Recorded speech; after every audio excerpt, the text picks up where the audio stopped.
light within my heart, light within my thoughts, light within my words. May one and all and everything, blessed and loved, ever be. Welcome. I am Sister Who. There are acquaintances that I met in high school. There are acquaintances I met in college, acquaintances I met in theological school, acquaintances I met when I lived in New York City, going to an acting school there. In each case, and I guess anytime you meet someone new, it's always this question of, so how do we define our relationship? Are we acquaintances? Are we family to one another? Are we friends? What does it mean to be a friend? And what if the friendship doesn't last? Certainly that doesn't mean that we shouldn't do it in the first place. Friendship can be wonderful for a short time, or it may be a lifelong friendship. Either way, a friendship can still be wonderful. Not being a particularly long time doesn't make the moment less wonderful, but somehow we have to put all these pieces together into the totality of who we are and what we are, and making sense of the dynamics that influence and shape our lives. I suppose I've always been unusually self-aware because it seems that I can remember places I've been, people I've talked with, and so forth, way more than lots of other people with whom I've spoken. Times when I've quoted conversations to people I knew in high school, and they don't remember ever having that conversation. And I have no reason to doubt my memory on that, and it's nothing particularly damaging one way or the other as far as that goes. It's just, remember when we were here and you said this and I said that, and they say, no, I don't remember. And I think at least a significant chunk of self-awareness is the ability to remember. Remembering all the ways we have been and all the ways we are becoming, and the same things about those around us, and putting it all together into some sort of community of, I suppose you might say, collaborative history. That for the time that I was in a particular place, I and the other people who were there were collaborating on the creation of a particular history, or rather of multiple particular histories, that each of us was having an experience within that time that was unique in some ways and yet significantly overlapped the experiences of those around us. In some ways it may have been a shared experience. All the people who wound up dealing with a particular challenge, be it cleaning up after a disaster, be it a particular parade in a small town, a particular celebration that was integrated into our education somehow, that if the school was celebrating a particular festival, or if the art department decided to have a showing of students' works in the hallways of the school. All sorts of different ways that collaboration happens, even when we're not particularly aware of collaboration happening. For my part, I guess I made a point of being aware of it. I suppose the first inspiration I encountered that pointed in that direction was reading the text of the play Our Town by Thornton Wilder, getting to the third act where Emily has now died and she's looking back at her life and astonished at how empty and superficial everything seems. And so she looks at the narrator and says something to the effect of, "Does anyone know they live while they do it?" And that has remained such a wonderful challenge to me for years since first reading that. Does anyone know they live while they do it? Or do we only get to look back and be aware of having lived? And so as I'm going through different experiences and as I'm meeting people and going new places and recognizing that it's going to be challenging, it's going to make me anxious, it's going to be difficult, at times it'll even feel overwhelming.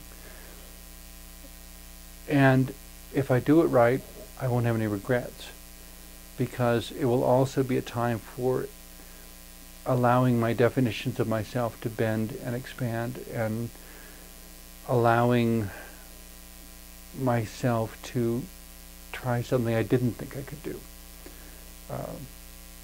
To allow myself to look at life, to look at spirituality, perhaps even to look at God from a perspective that I'd never before considered. When I was in college, I had a roommate for 3 semesters who was from mainland China. And he came from a Christian family. I grew up in a Roman Catholic family. And so I had noticed over time, however, that very often what Christians in America describe as Christianity is really nothing more than American culture. That somehow there's been a real confusion between what's American culture and what's Christianity. And so I wanted to hear from my roommate, who's from China, what is Christianity like without American culture? And so he got to tell me about Christianity when it was fused with Chinese culture. And I told him what Christianity was like when fused with American culture. And it seemed to me that that part, which was genuinely Christianity and not just cultural context, was what the two had in common. Which obviously wasn't near as much as what some people were assuming was Christianity, and what many people still think is Christianity. It's not that culture is bad, but it's kind of like mixing marbles into concrete. And you really can't tell how completely different from each other they are, as long as they're mixed. But at some point, trying to figure out if you have green marbles and red marbles, and you mix them both with concrete, what is concrete? Well, it has, one person might say it has red glassy specks in it. The other person says, no, it has green glassy specks in it. In order to figure out what is concrete, you have to take the marbles out, because marbles are not naturally part of concrete. But they can get mixed into concrete sometimes if somebody isn't careful to keep them separate. The idea being, if you're going to play with marbles on the sidewalk, wait until the concrete hardens first. But in any case, back to our topic.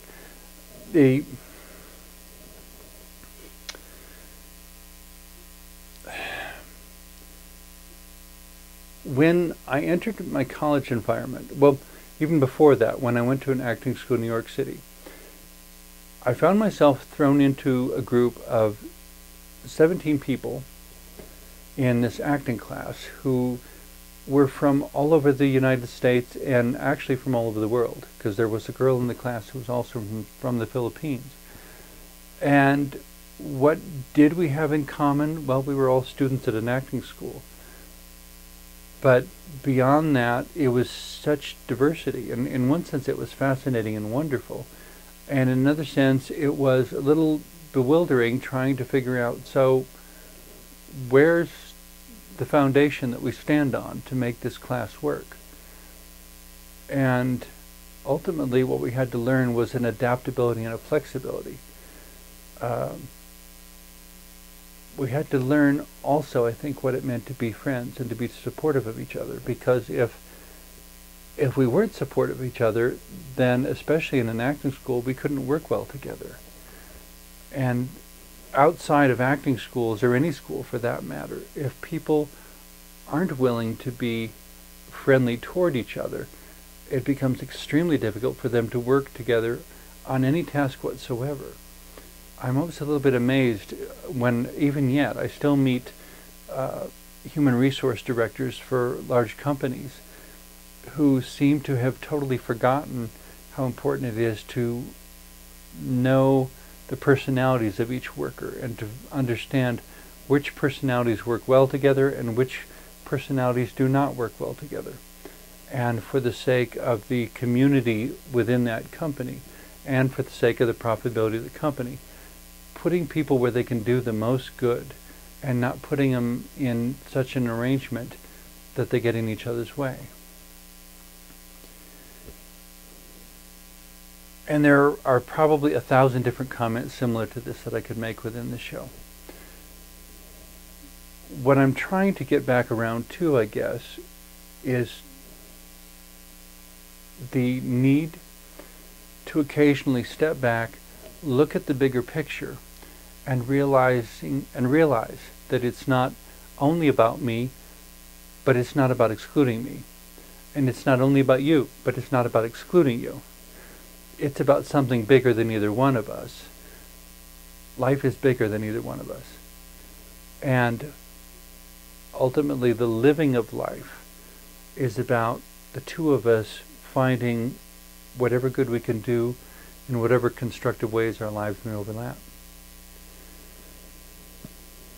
And accepting, I suppose, that life is a very changing place with lots of transitions and lots of moving around. Even for those who have never left the small town in which I grew up, there's constant shifting going on. New buildings being built, new clubs being formed, old ones being dissolved because the members have all died off and there's no one left to maintain it. Churches that are now museums because everyone who was a member moved to another town. It's a slow sort of evolution that a town makes, or that a neighborhood makes within a larger city. And I guess parallels the slow sort of evolution that happens within each of our lives. In trying to come to terms with all of this,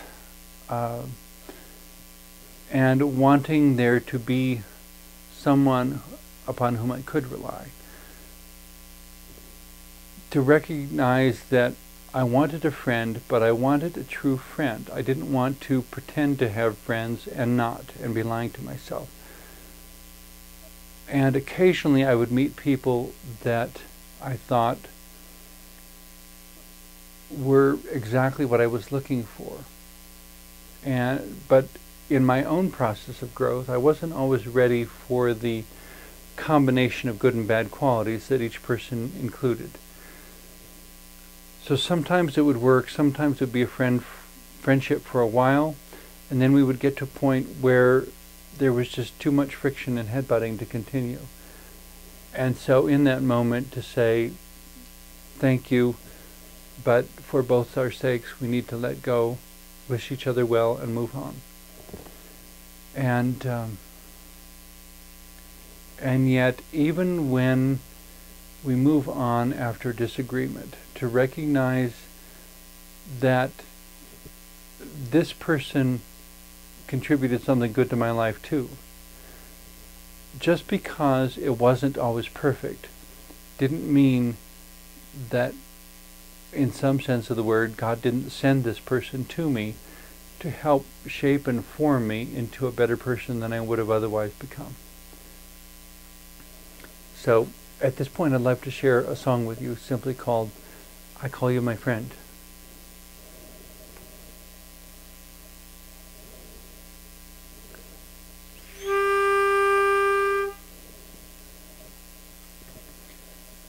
We've had good times together, it seems, yet some things are written in sand.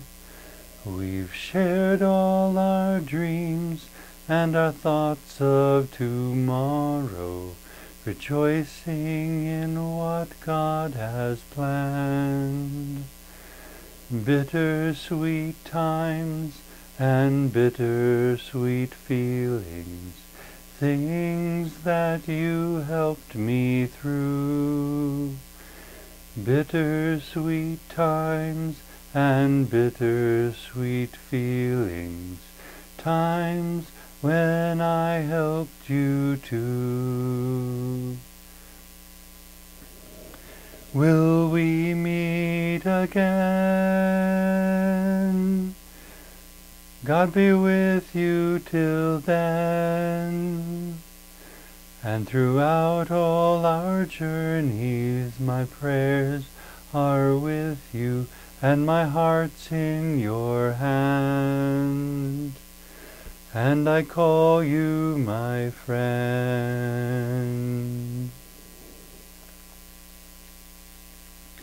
I remember a time when we shared a burden, and together we made it through. But please pray for me wherever you go, and I'll be praying for you. In seasons of life, as in books made of paper, our lives can be recorded in truth. In spring and in summer, in autumn and winter, into age and through passing of youth. Will we meet again? God be with you till then. And throughout all our journeys, my prayers are with you, and my heart's in your hand. And I call you my friend. I watch as you go, then I turn to another, a person beside me in need, living my life in special devotion to healing through our memories. Bittersweet times and bittersweet feelings, longings that make my heart cry. But life with its wonder is laying before us, chances to sing and to fly. Will we meet again? God be with you till then. And throughout all our journeys, my prayers are with you, and my heart's in your hand. And I call you my friend. And I call you my friend.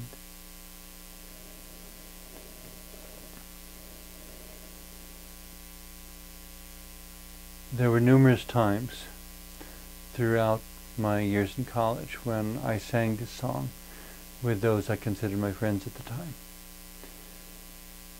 The dark side of friendship, of course, is that sometimes friendship is betrayed. And none of those people are in my life anymore. It doesn't stop me from singing the song, and it doesn't stop me from believing the song. But it does make it clear that those who sang this song with me in the past were unwilling or unable, I'm not sure which, to sustain depth of friendship through the changing fortunes and circumstances of time. My roommate, who was from mainland China, was the one who pointed out to me that there was a wonderful echo on certain parts of the chorus.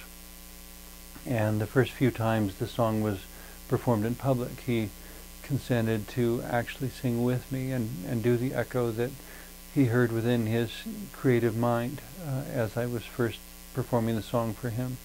He was the first one to ever hear it. His conception of Christianity, however, did not allow for openly gay people to be creations of God also, and thus it is that I haven't heard from him since shortly after college, but definitely since the time that I discovered my own gayness. I think I knew it was different from the time it was 4, but it took me till I was 26 to figure out what it was, because being gay was so not talked about that there wasn't even really a vocabulary to say what it was I was feeling or how to respond to it. In the end, I found a certain integrity that convinced me that this was part of God's anomalous, unpredictable creation in me. That whether anybody else ever understood or not, being gay is part of who I am. Doesn't necessarily need to be the part of every introduction, but if it is relevant, it needs to be something that I don't hide. That curious, narrow line of being who and what you are without apology, but also without attitude.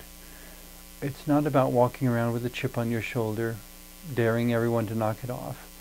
Nor is it about apologizing for being different, for being an anomaly, for being unique, for having an entirely different way of looking at things or doing things than anyone else has.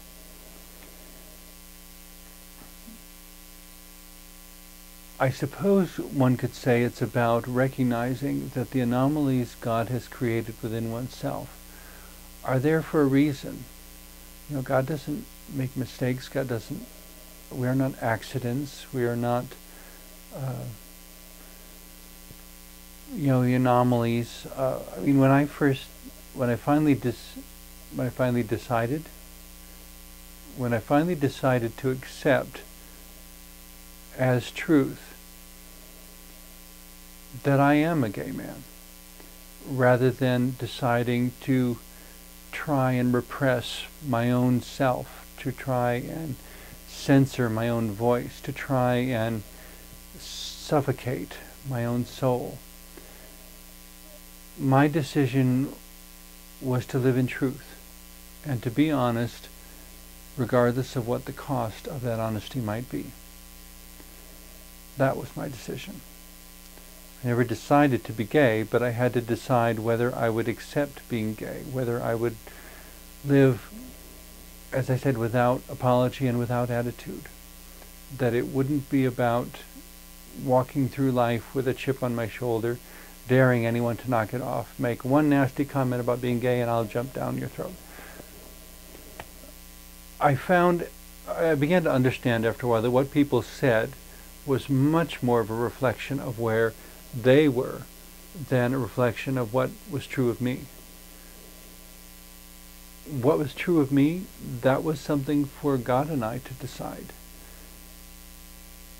People who take sacred texts and use them to attack others, turning what is intended to be spiritually life-giving and turning it into something that is psychologically and emotionally wounding, is got to be one of the biggest tragedies of spirituality and of any sort of faithfulness. You know, to be a faith-filled person, to be a person who has faith in oneself, faith in others, and faith in that which created the universe, that I belong here too. With all my uniqueness and whatever anomalies, I belong here too. It wasn't until I could say to myself and really feel the ring of truth that I'm gay and it's okay with God too. Until it was okay with God, I couldn't accept it in reference to myself. And the thing to, lots of people like to use the Bible, but the thing to remember about the Bible is that there is no mention in the Bible of any relationship of two same-gender persons, two men or two women, who form a relationship based on love. at best, it is just a complete silence. There are relationships in the Bible that seem like they could have been relationships of gay men or lesbians, but there's no confirmation. It's as if the whole subject was just not spoken about, but it's not provable or disprovable. Which leaves us back to saying, I am here, I am what I am, and it's up to me to put as much love and wisdom into it as I possibly can. So that when we call each other friends, when we call each other family, whatever word we use for each other, that it be something empowering, that it be just as much as God has given us the gift of life, this becomes our gift back to God and the world. All the ways that we can shine are the ways that God's presence becomes real to the world.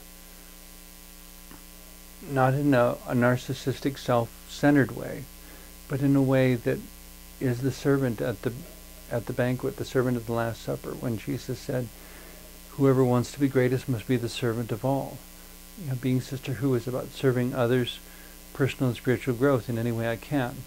I simply choose to use theatrical devices and lots of symbols and metaphors.